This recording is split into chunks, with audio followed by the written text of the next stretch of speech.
Selamat bergabung dalam ibadah streaming GKPI Padang Bulan Medan.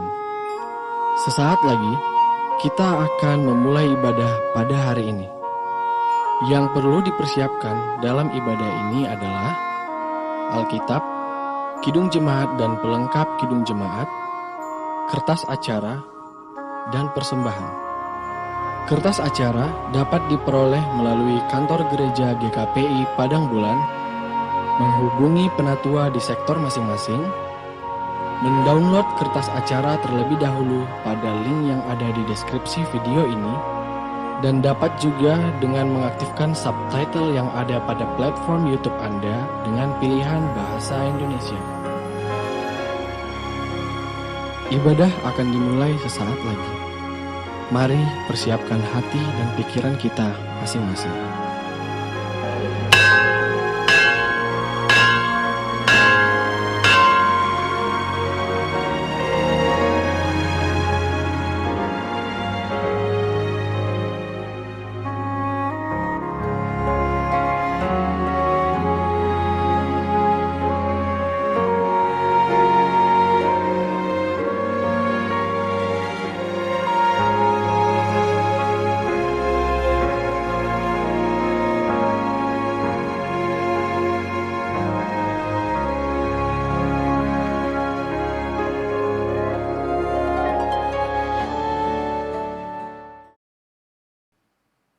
Bapak, Ibu, saudara-saudara jemaat yang dikasihi dan mengasihi Tuhan kita Yesus Kristus, kita akan segera memulai ibadah kita pada hari ini, Minggu 23 Agustus 2020, yang adalah minggu kedua setelah minggu ke-11 setelah Trinitatis, yang tema pengendalian diri.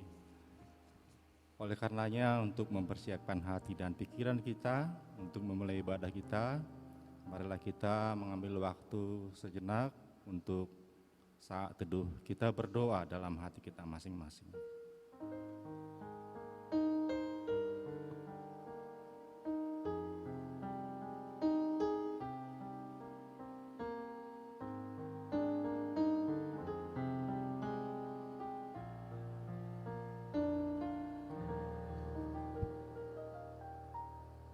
Amin. Kita sambut ibadah kita naikkan pujian dari Kidung Jemaat nomor 19 ayat 1 dan ayat 2.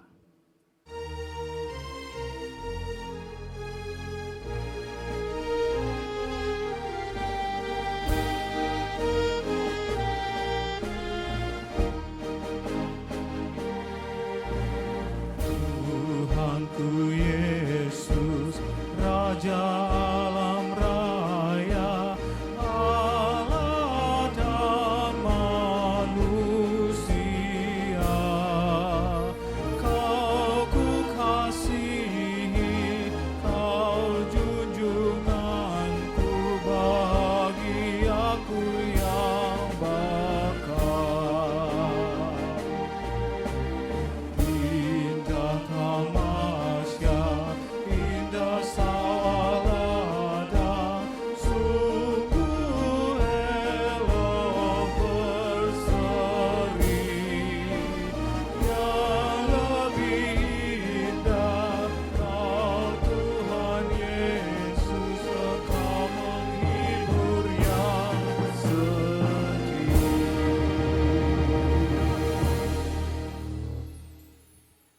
Dalam nama Allah Bapa dan nama anaknya Tuhan Yesus Kristus dan nama Roh Kudus, Halik langit dan bumi.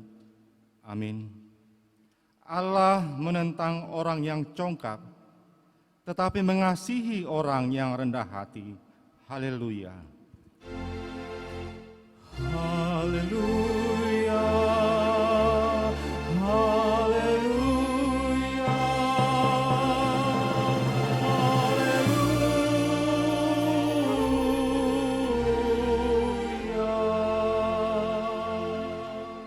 Marilah kita berdoa.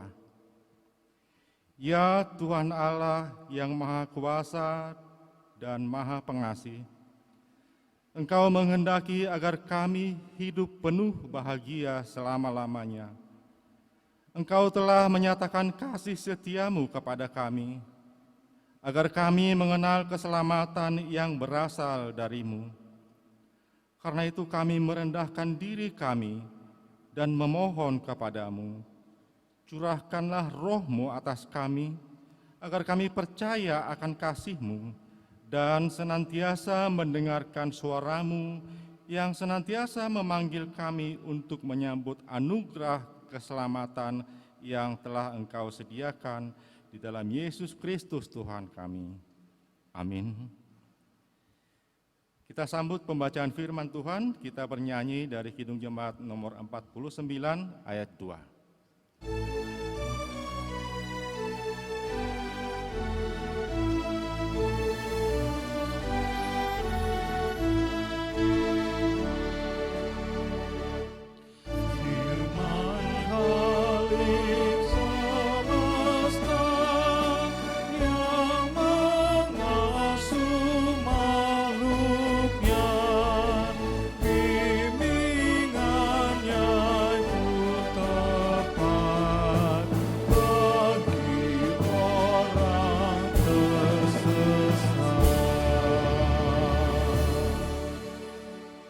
Jemaat Tuhan, mari kita membaca firman Tuhan sebagai pendahuluan khotbah pada hari ini yang terambil dari kitab Kejadian pasal 11 ayat 1 sampai dengan ayat 9. Mari kita membacanya secara bergantian.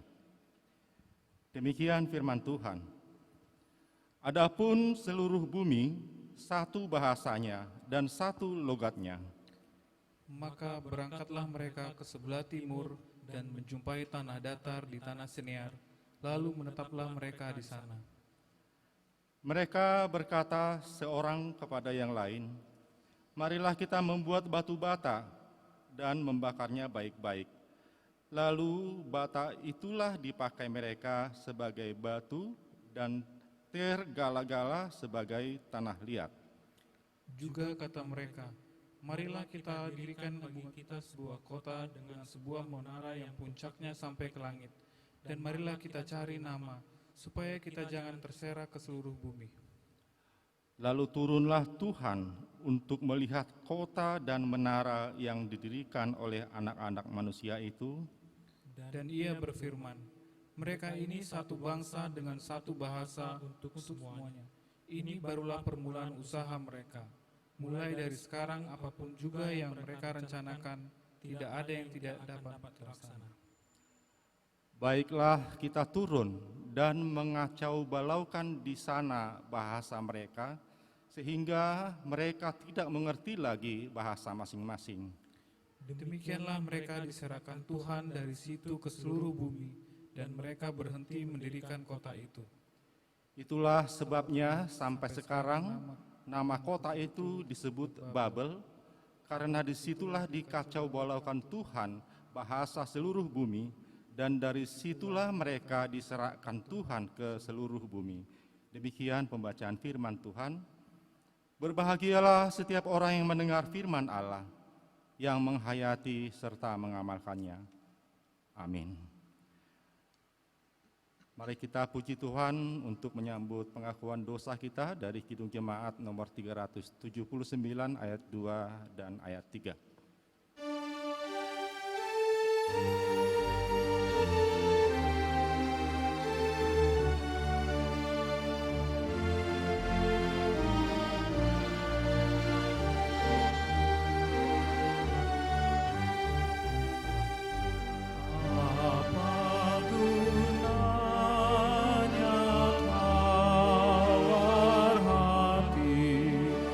Hanya menangis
Di hadapan Allah yang Maha Kudus, marilah kita merendahkan hati kita untuk mengaku dosa kita dan memohon anugerah pengampunan. Mari kita berdoa dalam hati kita masing-masing.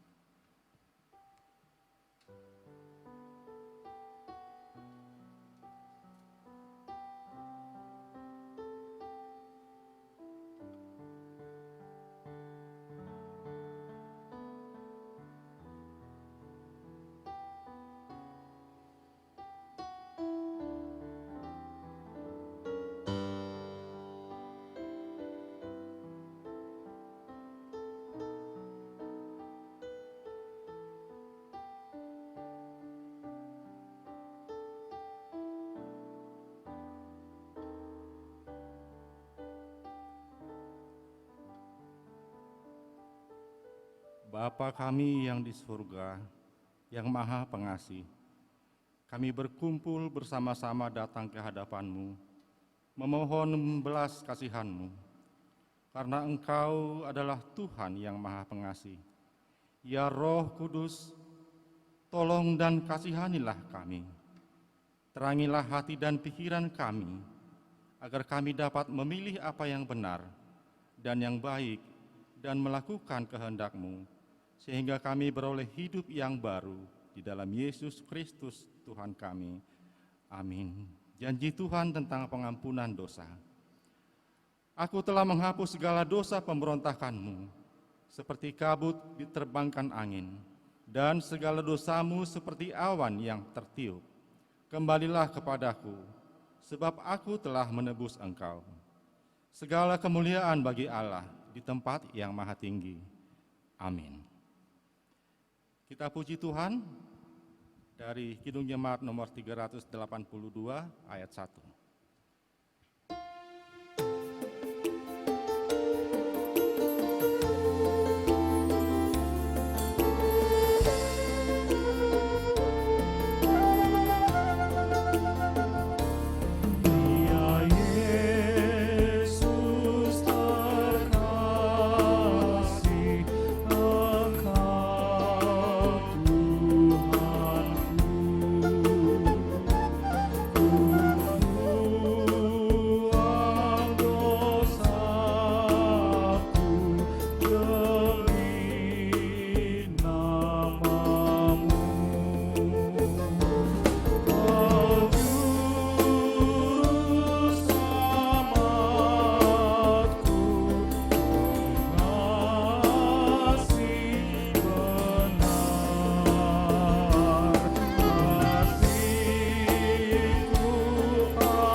Hukum Tuhan, petunjuk hidup baru, terambil dari kitab Efesus pasal yang keempat, ayat 32. Demikian firman Tuhan. Tetapi hendaklah kamu ramah seorang terhadap yang lain, penuh kasih mesra dan saling mengampuni, sebagaimana Allah di dalam Kristus telah mengampuni kamu. Demikian firman Tuhan, marilah kita sama-sama memohon kekuatan daripada Tuhan. Ya Allah Bapa kami, berilah kami kekuatan untuk melakukan yang sesuai dengan firman-Mu. Amin. Kita puji Tuhan dari pelengkap Kidung Jemaat nomor 164 ayat 2 dan ayat 3.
marilah kita bersaksi mengikrarkan pengakuan iman kita bersama jemaat pada segala abad di seluruh dunia ini. Mari kita ucapkan. Aku percaya kepada Allah Bapa yang Maha Kuasa, Khalik langit dan bumi.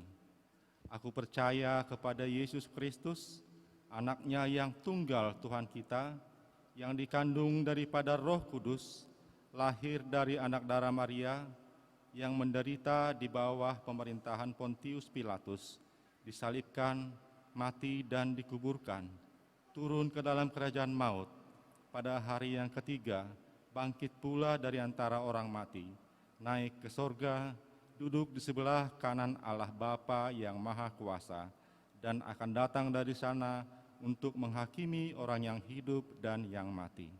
Aku percaya kepada Roh Kudus, gereja yang kudus dan am, persekutuan orang kudus, pengampunan dosa, kebangkitan daging, dan hidup yang kekal.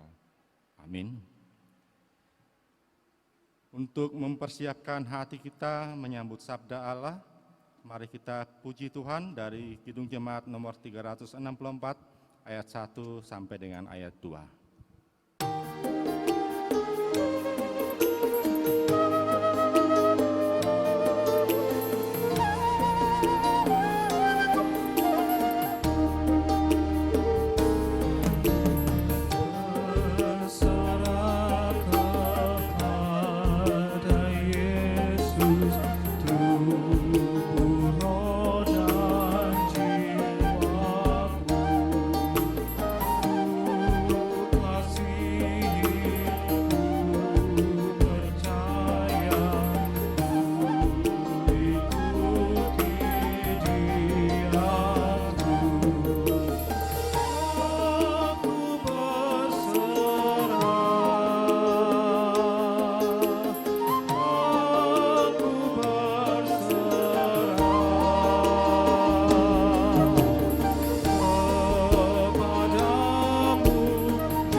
Kita berdoa.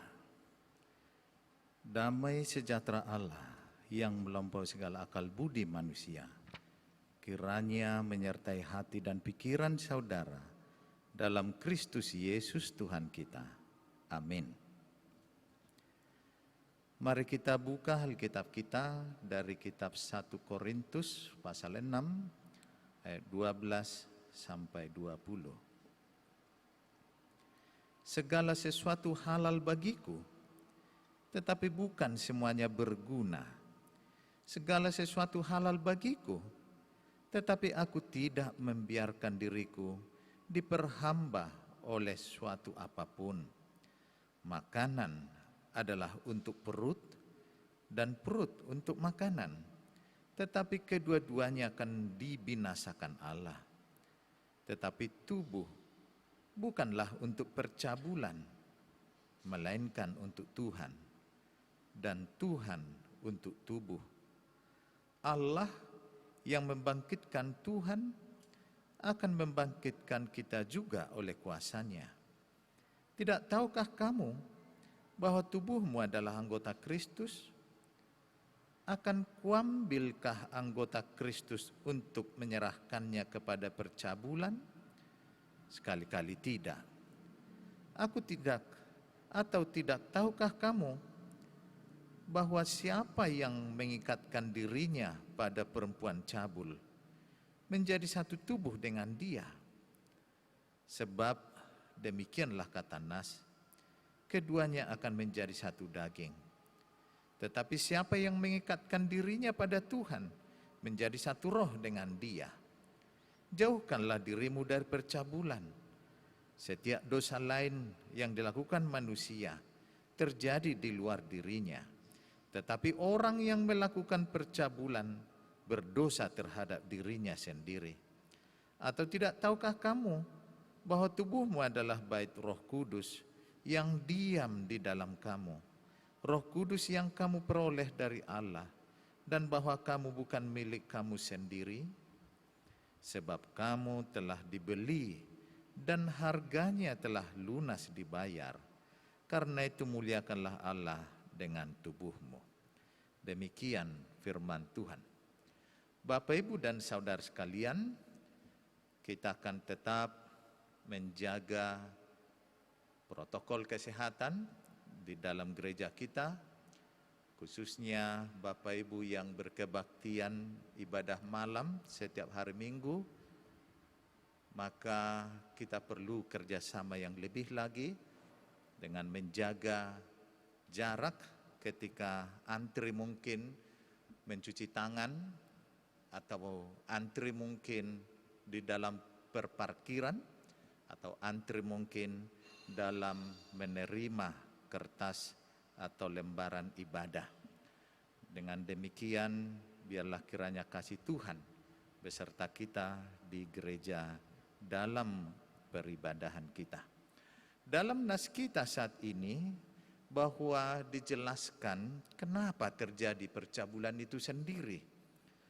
Kita akan melihat tentang kota Korintus itu sendiri. Kota Korintus merupakan kota pelabuhan yang makmur dan menjadi jembatan yang melintasi laut untuk segala bentuk perdagangan. Kota ini pernah dihancurkan oleh Romawi pada tahun 146 sebelum Masehi. Mereka membunuh kaum pria, sedangkan kaum wanita dan anak-anak dijual sebagai budak.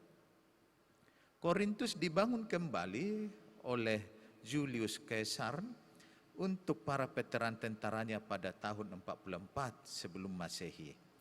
Korintus memiliki penduduk yang merupakan campuran dari orang-orang Romawi, orang Yunani, dan orang Yahudi.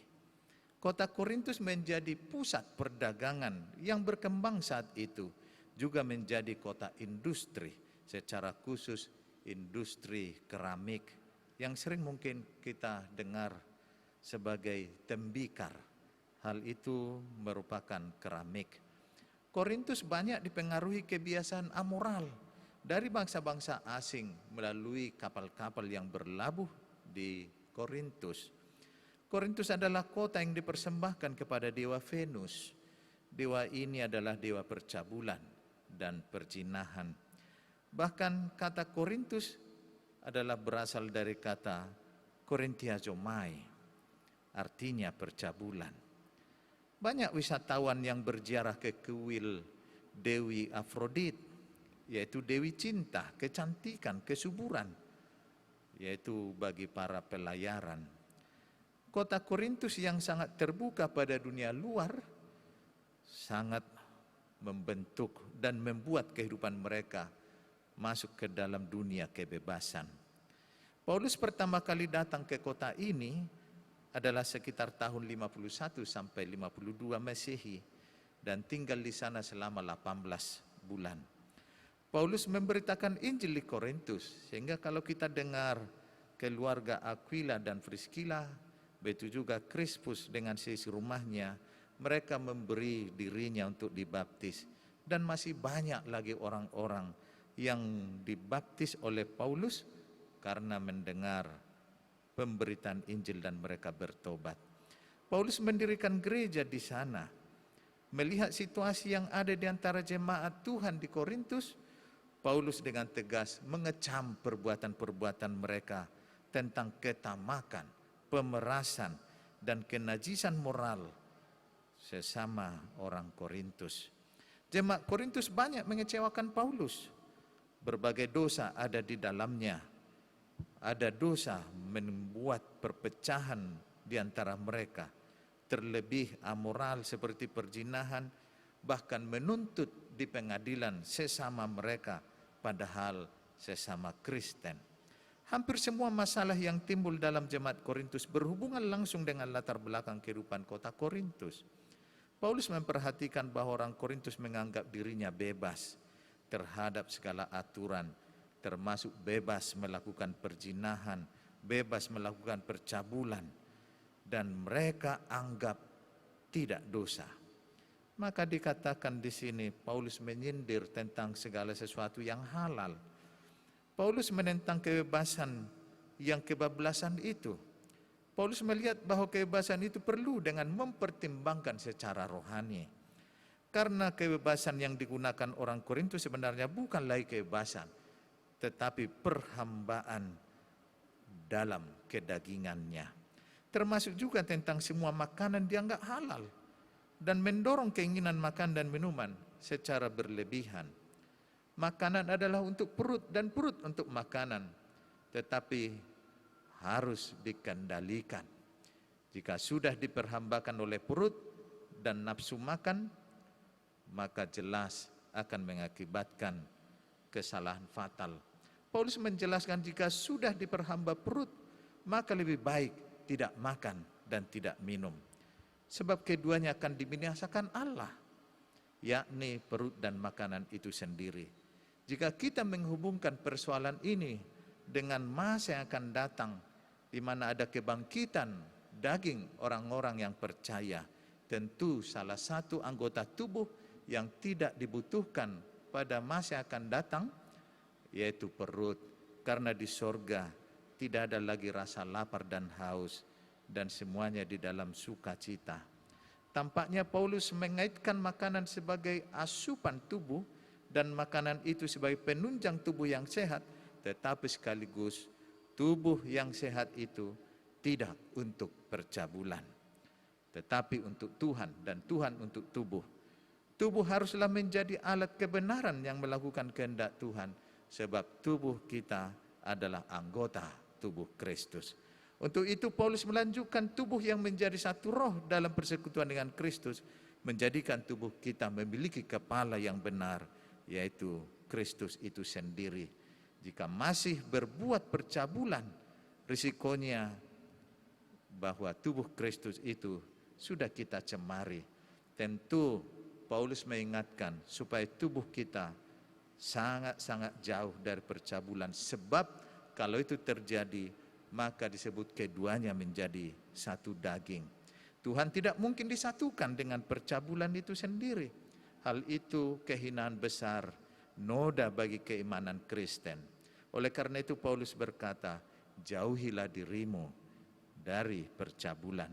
Dosa lain adalah berasal dari luar diri, tetapi khusus percabulan adalah dosa kepada dirinya sendiri. Ia mencemarkannya, ia merendahkan tubuhnya sendiri. Ketegasan Paulus untuk menolak percabulan adalah karena tubuh itu merupakan bait Roh Kudus. Orang yang telah dipersatukan dengan Kristus menjadi satu roh dengan Dia. Orang itu telah diserahkan kepada Kristus dan dengan demikian telah dikuduskan dan dipisahkan untuk digunakannya, sehingga tubuh kita adalah milik Kristus yang ditempati oleh Roh dan dihuni oleh Roh Kudus itu sendiri. Maka kita tidak lagi menjadi milik diri kita sendiri. Kita sudah menyerahkan diri kepada Allah, sebab Tuhan telah membeli kita dan harganya telah lunas dibayar. Kita sudah menjadi milik Kristus. Paulus menunjukkan bahwa kita harus memuliakan Allah, baik dengan tubuh, baik juga dengan roh yang adalah miliknya sendiri. Itulah sebabnya keduanya tidak boleh dicemari, dipisahkan dari Tuhan itu sendiri, dan dilacurkan oleh kita. Tubuh dan roh harus dijaga sebagai alat yang layak digunakan oleh Tuhan kita. Kita harus memandang diri kita sebagai kudus bagi Tuhan. dan menggunakan tubuh kita sebagai milik yang menjadi haknya, serta yang telah dikuduskan untuk digunakan dan untuk melayani Dia. Amin. Kita berdoa. Terpujilah Engkau Bapa yang senantiasa telah menebus kami. Kiranya melalui kasih-Mu, kesadaran kami semua bahwa tubuh kami ini tidak lagi dikendalikan oleh keinginan daging itu sendiri, tetapi kami sungguh sadar tebusan-Mu sangat berarti, sehingga kami adalah menjadi milik-Mu dan dipergunakan untuk kemuliaan-Mu saja. Terima kasih Bapa, kiranya semua umat-Mu adalah sungguh hanya memuliakan Kau sepanjang hidupnya. Dalam Kristus Yesus kami berdoa dan mengucap syukur. Amin. Mari kita bernyanyi kembali dari Kidung Jemaat PKJ nomor 121 ayat 2 sampai 3.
Korintus 9 ayat 7. Hendaklah masing-masing memberikan menurut kerelaan hatinya, jangan dengan sedih hati atau karena paksaan, sebab Allah mengasihi orang yang memberi dengan sukacita. Amin. Mari kita serahkan persembahan kita.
Kita berdoa.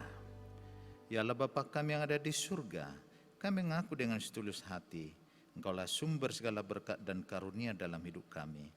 Di sini kami mempersembahkan kubar syukur kami kepadamu. Terimalah persembahan umat-Mu dan berkatilah menjadi alat kesaksian, persekutuan, dan pelayanan jemaat-Mu ini. Jadikanlah hidup kami persembahan yang berkenan kepadamu, dan pakailah hidup kami untuk turut menghadirkan tanda-tanda kerajaan-Mu di seluruh dunia ini, kasih, keadilan, damai sejahtera dan sukacita.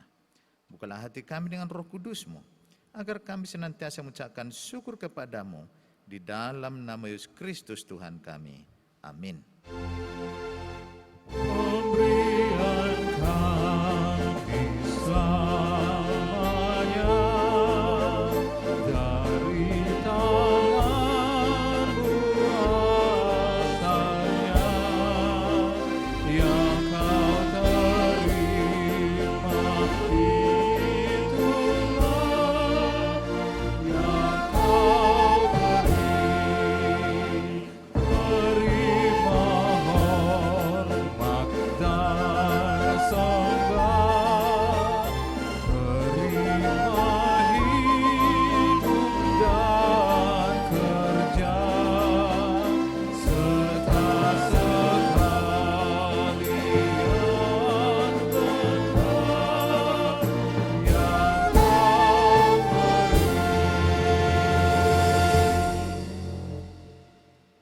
Bapa kami yang di surga, dikuduskanlah namamu, datanglah kerajaanmu, jadilah kehendak-mu di bumi seperti di surga. Berikanlah kami pada hari ini makanan kami yang secukupnya, dan ampunilah kami akan kesalahan kami, seperti kami juga mengampuni orang bersalah kepada kami.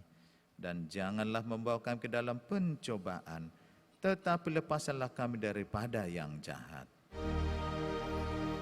Karena Kau yang punya kerajaan dan kemuliaan sampai